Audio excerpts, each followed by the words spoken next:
தெரிய மாட்டேன். நான் தெரிஞ்சா தலைவர் தெரிய மாட்டேன். 2 பேரும் ஒன்றுன்னு நினைக்கிறீங்களோ? மானசாவோட மிஸ் எல்லாம் பார்த்துக்கோங்க. இந்த பொண்ணு வந்து படத்துக்கு தான் போய் ஆகணும், 4 பேச கூட நான் படிக்க மாட்டேன் அப்படின்னு சொல்லி விஜய் படத்துக்கு வந்து இந்த பொண்ணு நல்லா பார்த்துக்கோங்க. க்ளோஸ்அப்பில் பாருங்க. கொஞ்சம் படிக்காம படத்துக்கு வரும். இன்னைக்கு மண்டே 6 மணி சொல்லிட்டு வந்துருக்கணுங்க. இந்த பொண்ணை எப்படி ஈடுபட்டு அடிக்கலான்னு யோசிச்சுக்கோங்க.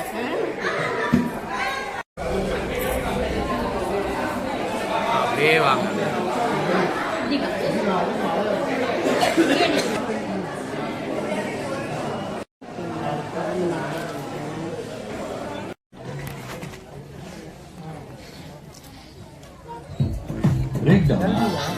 अभी बस बुक बना நல்ல படத்துக்கு வந்திருக்கோம் தெரியுமா? தலைவர் படத்துக்கு ரோ பாருங்க. ஒரு நிமிஷம் செகண்ட் பிரேக்ஃபாஸ்ட் சாப்பிட்டு போ. இது வரைக்கும் லைஃப்ல ஆபீஸ்ல வந்ததே கிடையாது. 5 மினிட்ஸ் நாய் இருக்கு பாரு. இந்த நாய் விஜய் அங்கிளை நான் பார்த்தே ஆகணும்ன்றேன். ஓ கேப் வரதுக்குள்ள உனக்கு பிடிச்ச பிரேக்ஃபாஸ்ட் கூட ரெடி ஆயிடுச்சு. இப்படி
தாத்தாவை தட்டி எழுப்பி விட்டீங்க. வந்து அவரை தூங்க வச்சுட்டு அப்புறமா போய் விளையாடுங்க. பண்ண போற போய்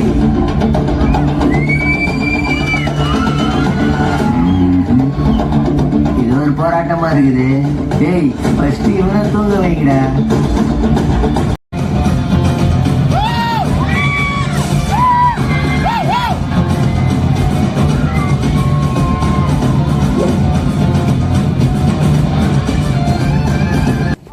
தாத்தா தூங்கணும்.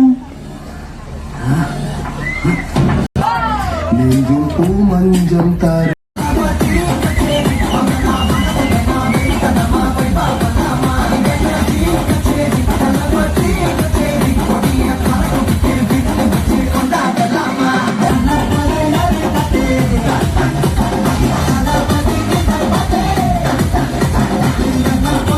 யாருன்னா காட்டாடே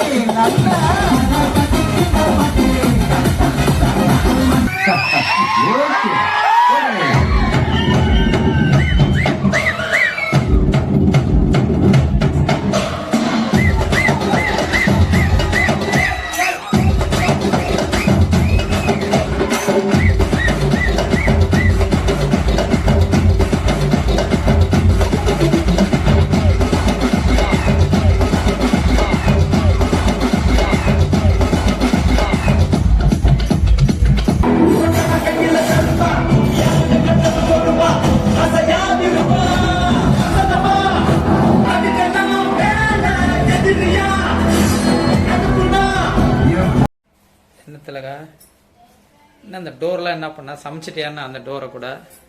ஆமா, டோர்ல என்ன செய்ய முடியும்? எல்லாரும் மாற்றம் வேணும்னு சொல்றாங்கல்ல, நம்மளும் ஒரு மாற்றம் பண்ணலாம் அப்படின்னு சொல்லிட்டுன்னு இந்த நிலைமையில பாரு, மூஞ்சி எல்லாம் பாருங்க எப்படி இருக்கு அப்படின்னு. பாக்குற மாதிரி இருக்காது, கொஞ்சம் சகிப்பு தன்மையா தான் இருக்கும். இதெல்லாம் எப்படி இருக்குன்னு பாருங்க. இந்த நிலைமையில என் பொண்ணுக்கு வந்து என்ன வேணா, ஜனநாயகன் படத்துக்கு போலாமா, வாமான்ட்டுன்னு இதை அப்படியே விட்டுட்டு நாங்க சினிமாவுக்கு போயிட்டு வந்தோம். நானும் விஜய் ரசிகரா இருந்தேன், என் பொண்ணும் விஜய் ரசிகரா இருக்கா, என் பேரனும் விஜய் ரசிகரா இருக்காங்க. 3 தலைமுறை ரசிச்சுனே இருக்கும் விஜய. ஆனா விட்ட பாடு இல்ல, விஜயும் நம்ம வீட்டுக்கு வரமாட்டேன்றாரு. சரி எதனா ஒரு மாற்றம் பண்ணா விஜய் நம்ம வீட்டுக்கு வராரான்னு பார்க்கலாம். என்னங்க? அதனாலதான் அடியே அங்க பாருங்க, செம என்னது ஒரு கொடுமையான ஒரு நிலைமையா இருக்கும். இந்த நிலைமை யாருக்கும் வரக்கூடாது. அப்படியே ஹால்லாம் கொஞ்சம் சுத்தி எப்படி இருக்குன்னு காமிச்சிருங்க. இப்போதைக்கு எங்க வீடு வந்து இந்த நிலைமையில தாங்க இருக்கு. ஒன்றும் சமைக்கவும் முடியல, வேலை பண்ணவும் முடியல. இதெல்லாம் பார்க்கும்போது உங்களுக்கு என்ன தோணுது? என்ன பண்ண போறாங்க இவங்க? என் பொண்ணு படிச்சுன்னு இருக்கா. நேற்று வந்து ஜனநாயகம் பார்த்தா நீ படிச்சுட்டு இருக்கா. என்ன பண்ண போறோம்னு நினைக்கிறீங்கன்றத கமெண்ட் பண்ணுங்க. நாளைக்கு சொல்றேன் என்ன பண்ண போறோம் நாங்கன்னு. வாங்க எங்க வீட்டில் இன்னைக்கு என்ன சமையல்னு பார்க்கலாம். பூண்டு நிறைய போட்டு பூண்டு குழம்பு வச்சிருக்கேன். சாப்பாடு கொஞ்சம் சில்லுன்னு தான் இருக்கும். ஒயிட் ரைஸு, இங்கே வந்து பீர்க்கங்காய் தொக்கு, மாம்பழம் வச்சுருக்கேன், முட்டை ஆம்லெட்டு, ரசம். நம்ம வீட்டில் வீடு வேலை நடந்துட்டு இருக்கிறதுனால வீடெல்லாம் இப்படி இருக்குது. அதனால் லிமிட்டடாக ஒரு 2 பாத்திரம் வச்சு கொஞ்சம் சீக்கிரமாக வேலை செஞ்சு முடிக்கிற மாதிரி செஞ்சு முடிச்சுட்டு அவங்களுக்கு விட்டோம்னா அவங்க வந்து ஃப்ரீயாக வேலை செய்வாங்க. அதனால் சிம்பிளான லஞ்ச் மெனு தான். ஒரு 2-3 பாத்திரங்க தான் வச்சுருக்கேன். இதை வச்சு ஒரு 10 நாள் ஓட்டணும். மற்றதெல்லாம் எடுத்து க்ளீன் பண்ணி செய்கிற அளவு டைம் கிடையாது, இடமும் கிடையாது. அதனால நாங்கள் சாப்பிட போகிறோம். வாங்க நீங்களும் சாப்பிட்லாம். ஓகே, பாய்.